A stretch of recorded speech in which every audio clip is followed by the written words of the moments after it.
En l'an de grâce 2018, le duc de Savoie créa, entre autres, son propre podcast. Celui-là même. Depuis, il perdure, traversant le temps comme une épée à deux mains traverse les côtes d'un pourceau. Car, fatigué d'entendre la même soupe servie, encore et encore par de vils faquins sur de fades et disgracieuses vidéos YouTube, il dut innover.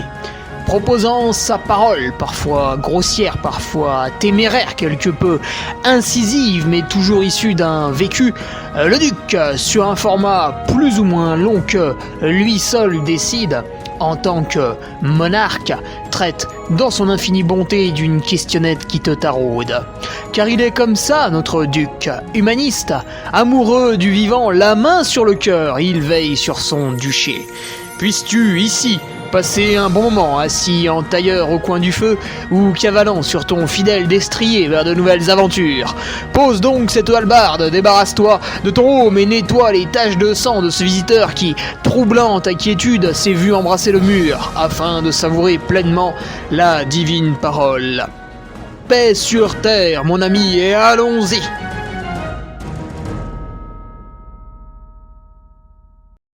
Allez, bonjour tout le monde. Je trouve la force et surtout la voie d'enregistrer le podcast numéro 203, dosage des glucides en compétition, suite à une question de J.R. Lambin qui va participer à son premier 100 km en trail, donc assez vallonné, j'imagine. Et du coup, qui se pose la question, qui m'avait dit de manière relativement naïve, ouais, combien j'emmène de barres? Évidemment, comment veux-tu répondre à cette question? Tu sais, c'est comme, t'as un pote qui t'appelle, il te dit, ouais, je vais bétonner ma terrasse. J'en ai pour combien de temps? Ah là, tu regardes, tu dis, bah, je sais pas... T'as acheté les matières premières, t'as quelqu'un qui sait faire, t'as les outils, ça fait quelle taille, ça, tu vois, il y a plein de trucs. Puis le mec il fait, bah je sais pas, dis-moi, j'en ai pour 2 heures, j'en ai pour 8 heures, j'en ai pour 4 jours. Et tu dis, bah non, mais réponds d'abord aux questions. Donc c'est pareil, JR pour doser les glucides en compétition et donc in fine te donner le nombre de barres, il va falloir qu'on regarde plusieurs choses. D'abord, avant de mourir peut-être pendant ce podcast, j'aimerais remercier les nouveaux patriotes, qui sont Théo Lecomte, qui nous signe un retour, Lucas Rajo, qui revient également, Anthony Dalphin et Karine Nadeau, et puis les deux vraiment nouveaux qui, je pense, n'ont jamais été sur le Patreon, c'est Morgane Igual et Gaël Olin. Voilà, 6 nouveaux adhérents sur le Patreon. Donc pour les 4 qui étaient déjà là, vous pouvez voir que depuis, on n'a pas chômé. Et pour les 2 autres qui n'ont jamais vu le Patreon, c'est vrai qu'il y a énormément de choses. Je pense que maintenant, ça se compte bientôt en une demi-année, le temps qu'il vous faut pour tout consulter. Et c'est vrai que c'est pêle-mêle. Il faut remonter le fil via la molette de la souris, ce qui est relativement archaïque. Du coup, je suis en train de réfléchir. Ce truc-là, www.patreon.com, n'est pas du tout fait pour avoir une espèce de bibliothèque, tu vois, où tu peux cliquer d'un coup sur ce qui t'intéresse. C'est des billets que tu postes. Donc je vais réfléchir à un système qui vous permette d'avoir un espèce de sommaire dès que vous vous inscrivez, avec les documents à télécharger en un clic, tu vois. Si la personne vient pour les articles de nutrition qu'a écrit Sébastien Diffenbrom, mon nutritionniste, il faut qu'il puisse le voir dans une certaine arborescence, cliquer dessus, tac, tous les articles apparaissent. Si la personne vient pour les podcasts quotidiens que j'ai fait entre la Trans-Grand Canaria et le dernier survivant, pareil, il faut qu'elle puisse directement cliquer sur un dossier et puis tout apparaît. Donc je suis en train d'y réfléchir. Je rappelle que je suis extrêmement mauvais en informatique, pour ne pas dire un gros nul. Donc le temps de comprendre, de voir ce que je veux faire, de demander à des gens qui savent. J'ai fait exprès. Ça me prend un peu de temps, voilà, mais c'est dans ma tête. Aujourd'hui, vendredi, Avant de me rendre à Besançon, en terre doubiste, non pas pour faire une compétition ni pour l'animer, mais bel et bien pour discuter du travail de speaker, du difficile travail de speaker à l'université de Franche-Comté, je passe donc sur la route à Annecy.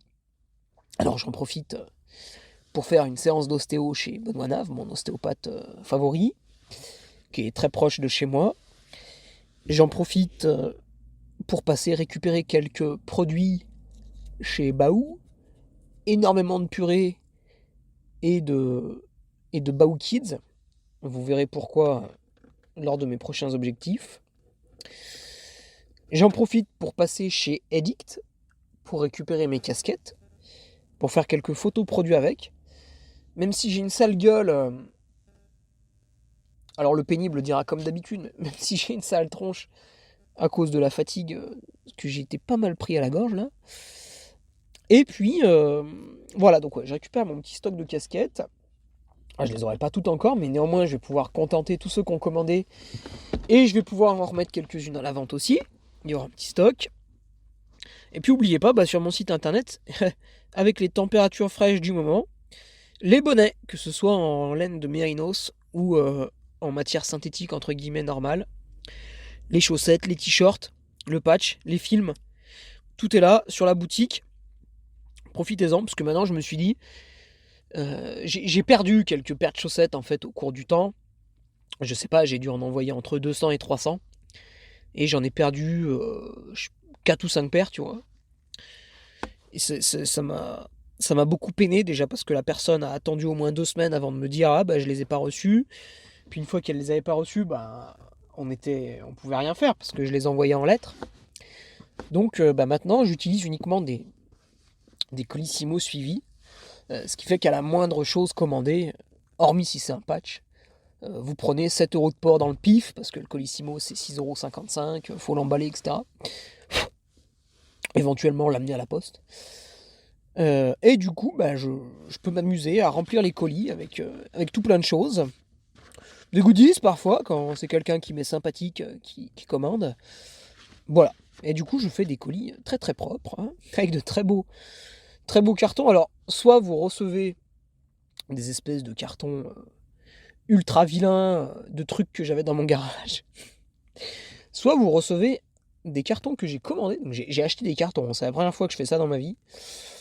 Recyclés et recyclables, bien sûr. Et évidemment, une fois que j'avais tout ça, j'étais tout content, tout fier. Et j'ai juste oublié que j'avais un scotch Chatterton qui, niveau polluant, doit être à 11 sur 10 sur l'échelle de Richter. Et donc, carton rouge. Donc il faut que je me rachète un autre scotch. Un scotch, tu sais, un peu cartonné, comme fait Amazon ou Baou. Voilà, je préfère quand même citer Baou. Mais c'est vrai que Amazon, malgré que ce soit discutable comme méthode de travail, utilise du scotch recyclable. Bref. Nous y voilà donc pour le podcast. Alors, mon petit JR, je vais te donner déjà 2 exemples. Non, plusieurs même. Mais commençons par 2 grands sportifs. Le premier étant Feu Christopher Froome. Je dis feu parce que aujourd'hui, Christopher Froome, il est encore professionnel dans l'équipe israélienne, mais enfin bon, c'est terminé, vous le verrez plus monter à 500 watts de moyenne. L'école. Mais moi, je trouvais ce personnage tout à fait sympathique. Et mon exemple, c'est une étape du Tour d'Italie qu'il a remporté. Il avait renversé le Tour d'Italie ce jour-là, en s'échappant en solitaire à 80 km de l'arrivée. À l'époque, je crois que c'était 2018 ou 2016, je sais plus. Ça se faisait pas du tout encore. Maintenant, avec les Remco Evenepoel, les Tadej Pogacar, tous ces gens-là là, qui sortent à 50 bornes de l'arrivée, ça se fait de plus en plus, mais néanmoins, ça reste exceptionnel. Et il y a 4-5 ans, c'était vraiment très exceptionnel. Bref, Froome sort à 80 bornes de l'arrivée. Il reste 2 grands cols, et l'arrivée, je crois qu'elle était au sommet du Jungfrau, en Suisse. Suisse alémanique ou pas ? Je ne suis pas assez bon. Bref. Et il y avait aussi le Colle delle Finestre, un col où vous faites, je crois, 8 km sur une route en terre, Et ce jour-là, il pleuvait, il y avait la limite de la neige dans les cols, bien sûr, comme chaque année au Tour d'Italie. Donc une météo catastrophique. Chris Froome sort à 80 bornes de l'arrivée. Et on le voyait tout le temps prendre des trucs dans la poche, bouffer. Et donc il détaillera après la course son ravitaillement et on s'aperçoit qu'il était au-delà de 80 grammes de glucides à l'heure. Dans les 3 dernières heures, c'est 3 heures de solo sur ces 80 km. Très escarpé, hein. Il y avait quand même 2 grands cols à monter, à descendre avec le froid qu'il y avait, et faire la montée finale. Donc c'était assez impressionnant, et on voit que là il a une consommation qui est quand même très élevée. Pour vous donner un ordre d'idée, une barre Baou, dedans il doit y avoir à peu près 12 grammes de glucides suivant la barre que vous prenez. Donc imaginez qu'il faut tout de même en manger 7 par heure. Moi je le fais pas. Bon après, en fait c'est pas tout à fait vrai, parce qu'on a de la boisson d'effort, on a voilà, des choses comme ça qui font qu'on va pas manger 7 barres dans l'heure. Mais pour vous donner un ordre d'idée, ouais, 80 grammes de glucides à l'heure, c'est costaud, hein, faut déjà les bouffer quand même. Et cette année, vous avez Nicolas Martin, très connu en trail, qui fait pour la 11e fois le trail du Ventoux, qui est un petit peu la rentrée scolaire des trailers en France. Et encore, de temps en temps, il y a Marc Lohenstein et d'autres étrangers qui viennent. Par exemple, cette année, il y avait Riccardo, l'italien de Salomon, là. Borghi, je sais plus. Des fois, David Keras aussi pour le top 10, top 5. Voilà, la très très belle épreuve française de début d'année sur format marathon, on va dire. Et Nico, très expérimenté, termine 5e cette année. Très régulier dans la course, mais toujours lâché des 4 premiers. Et donc, il a eu une implication maximale, à la fois mentale et physique, bien sûr, pour tout seul arriver à fournir un effort qu'il qualifiait peut-être de plus dur de ses 10 années passées dans le Ventoux, donc la 11e cette année. Et sur le forum des Patriotes, parce que quand vous adhérez à mon Patreon, donc www.patreon.com/HugoFerrari, non seulement vous accédez à tout le contenu que je poste sur la plateforme, soit un article tous les vendredis et la revue de presse tous les lundis, mais en plus vous avez le calendrier, la carte, et l'accès au forum.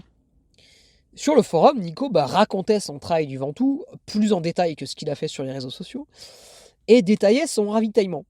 Donc les patriotes ont pu constater que l'animal a quand même mangé sur les 2 dernières heures plus de 100 grammes de glucides à l'heure.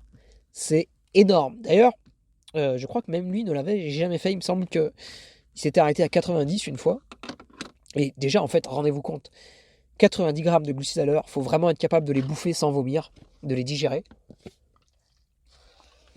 Donc 110 grammes sur 2 heures, c'est monstrueux. Que dire là-dessus ? Oui, pourquoi il a fait ça ? Parce qu'en fait, la course, alors elle était intense dès le début, hein, pour tous ceux qui ont fait le Ventoux, on part pas en footing. Mais à la fin, vous avez une partie qui descend. Et là, devant, c'est lunaire, hein, ça court à 20 à l'heure. Et ensuite, vous avez ce qu'on appelle un peu les montagnes russes, les radadas. 50 mètres de dénive par-ci, 100 mètres par-là, etc. sur toute la partie pour revenir au départ. Donc c'est très très dur, il faut rester punchy jusqu'au bout après 2, 3, 4 heures d'effort. Et du coup, il a eu besoin d'énormément de glucides pour que le corps tourne à plein régime. Parce que là, il était à fond, quoi, sur les 2 dernières heures. Évidemment, il aurait été incapable de tenir une conversation, enfin, tout ce genre de choses. Donc voilà.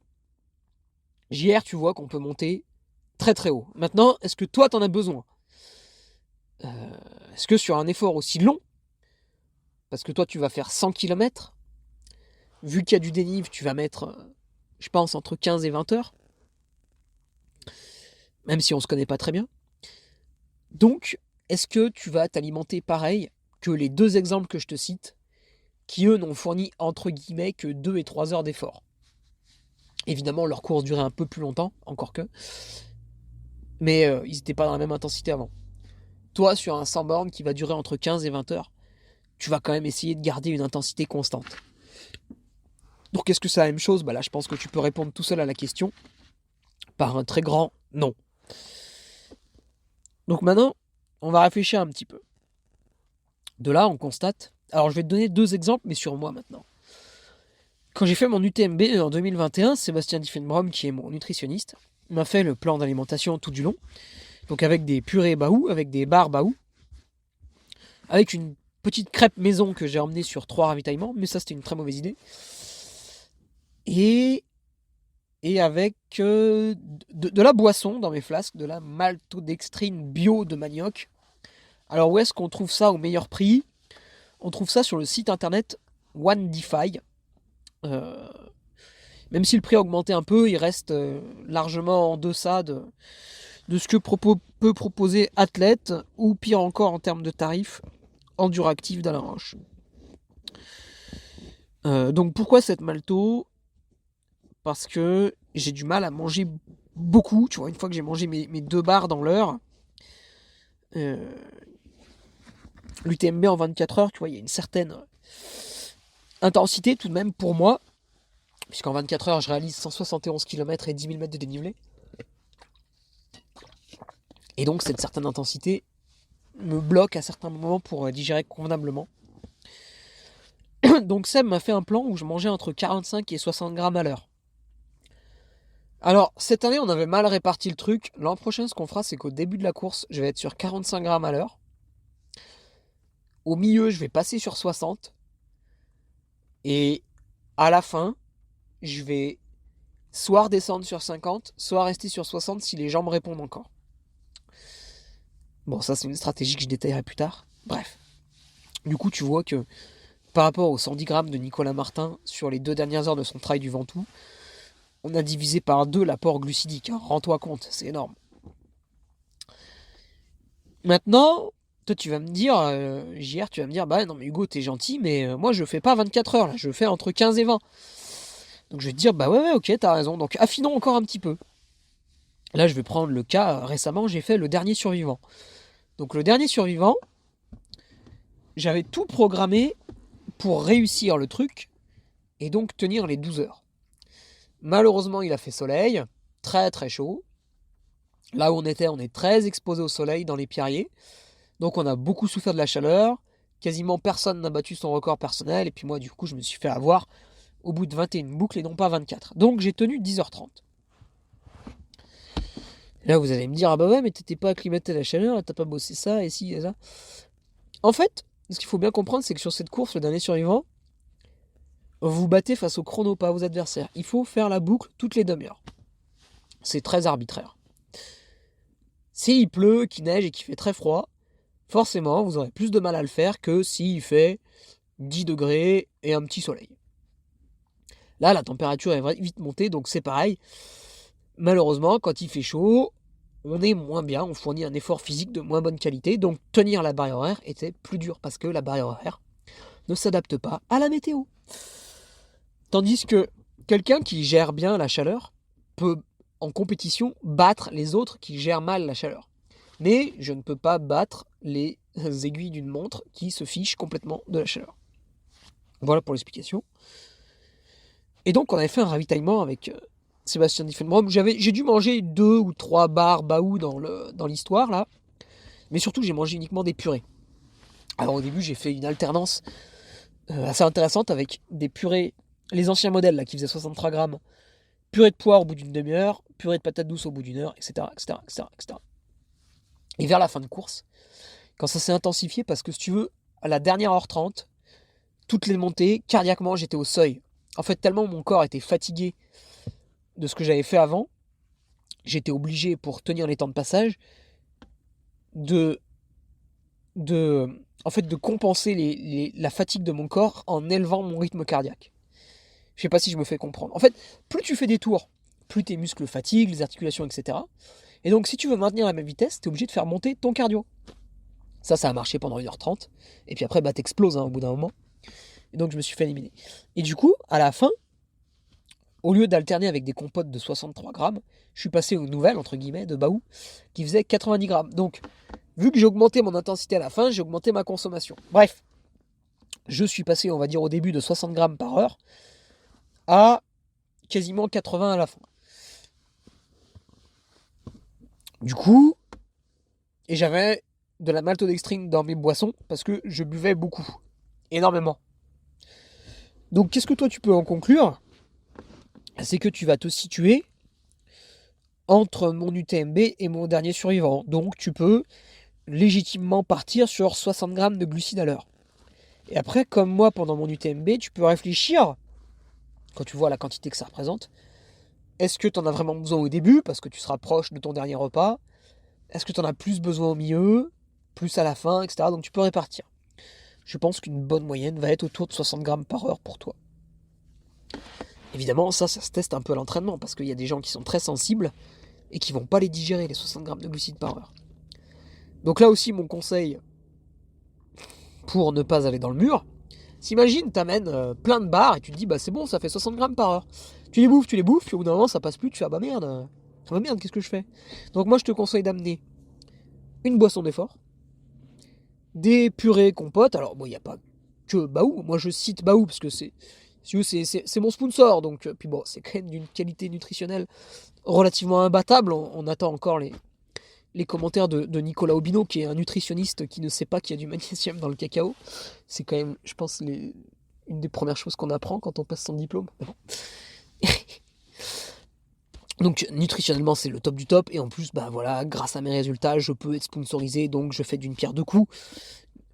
Et voilà, il existe d'autres purées, donc on a cité tout à l'heure Enduractive et Athlète, ils font aussi des purées. Puis pour ceux qui ont des budgets modestes, voilà, Lidl, ils font des compotes de pommes. Alors après bon ça vaut ce que ça vaut, c'est des pommes. Bon. Mais voilà, il y a des purées un peu partout, pour ceux qui veulent pas ce que je propose. Et puis en termes de barres, c'est pareil, je cite Baou bien sûr à chaque fois, mais vous prenez les barres que vous voulez, c'est vous qui êtes maître de votre vie. Et donc tu as ces trois apports différents. Donc il y en a un qui va être vraiment liquide, la boisson. Il y en a un qui sera un peu pâteux, tu vois, donc les purées. Et là encore chez Baou c'est pas mal, c'est que tu as la purée banane kiwi qui est assez consistante, la poire aussi, et la fraise qui est très liquide. Donc tu peux encore doser, tu vois, dans les purées. Et puis après, t'as les barres. Bon, les barres, ça c'est assez mastoc à manger, quoi. Si la barre est pas mastoc à manger, c'est qu'ils ont mis quand même quelques saloperies à l'intérieur. Fais bien attention à ça.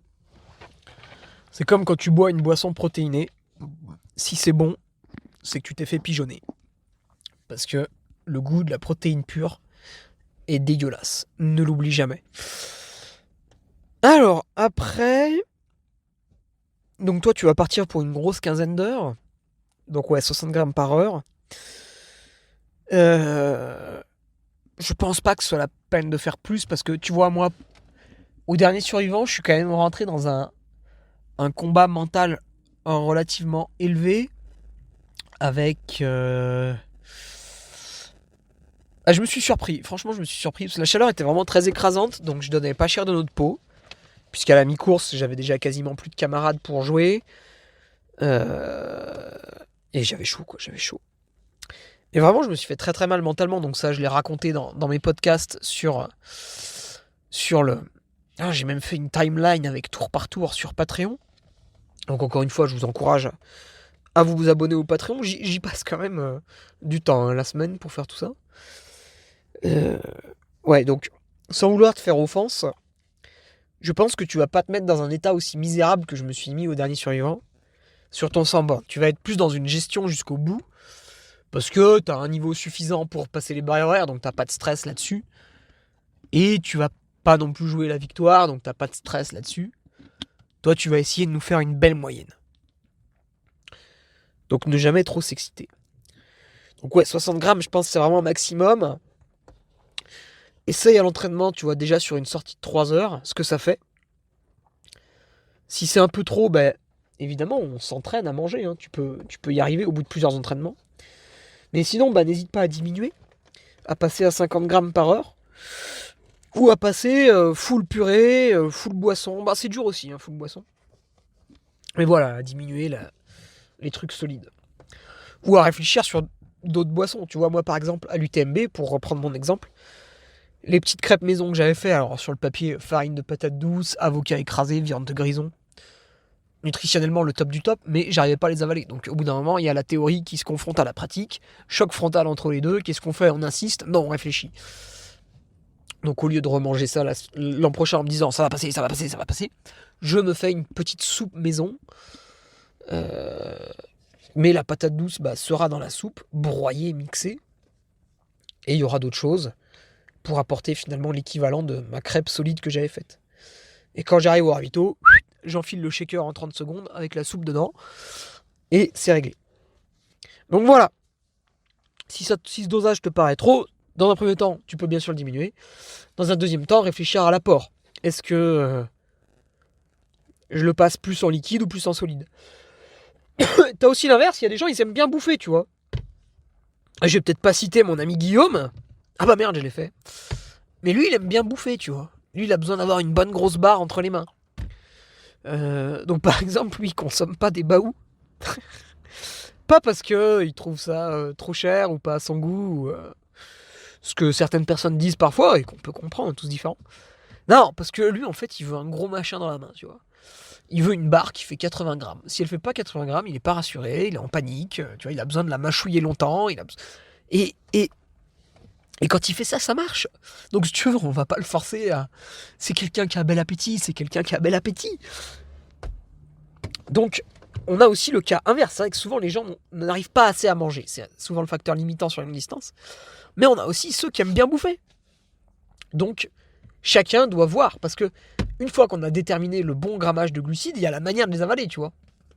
Après, on peut encore pinailler sur quels glucides. Tu vois. Moi, je te vends Baou qui... c'est le top du top. Les nutriments qu'ils mettent dedans, déjà la qualité est exceptionnelle. Et en plus, c'est normalement les meilleurs pour toi. Mais peut-être que certains, je sais pas, il leur faut une barre Aptonia qui a été faite avec du sirop de glucose et du blé qui a été transformé à peu près 6000 fois avant d'arriver dans la barre, qui a été reconstituée. Donc, voilà, il y a aussi la manière de les avaler. Du coup, si je prends ton exemple, la JR, par heure, admettons que tu prennes une barre de type Baou, parce que je peux pas l'inventer pour toi, après si t'en prends d'autres, une purée et un peu de boisson, tu peux rapidement arriver à 60 grammes. Parce que ta barre et ta purée, tu vas être quasiment à 25-30. Et ça veut dire que dans ta boisson, sur une flasque de 500 ml que tu vas boire chaque heure, minimum, suivant la météo, tu vas mettre 30 grammes de maltodextrine. Et ça se boit assez bien normalement. C'est pas... tu vois, moi je suis monté à 45 grammes pour le dernier survivant. Donc ça me semble pas trop déconnant.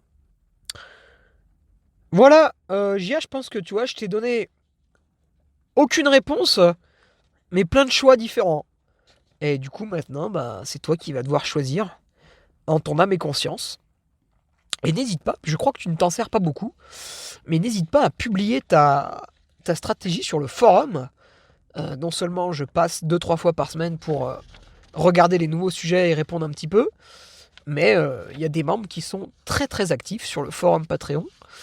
Donc n'hésite pas à publier ce que tu ambitionnes de faire, et tu verras qu'il y a pas mal de gens qui pourront te répondre, qui ont à peu près tous les niveaux. On en a qui se battent pour les barrières horaires, on en a qui sont au milieu de peloton en luttant, on en a qui sont au milieu de peloton en s'en fichant un petit peu, et puis on en a quelques-uns quand même qui jouent les premiers rôles, et notamment on encouragera bien fort notre patriote Benjamin Paulin, qui ce week-end va tenter d'accrocher la sélection en équipe de France pour le 100 km. Voilà, je vous laisse là-dessus, et je vous dis à la semaine prochaine avec une voix normale, je l'espère.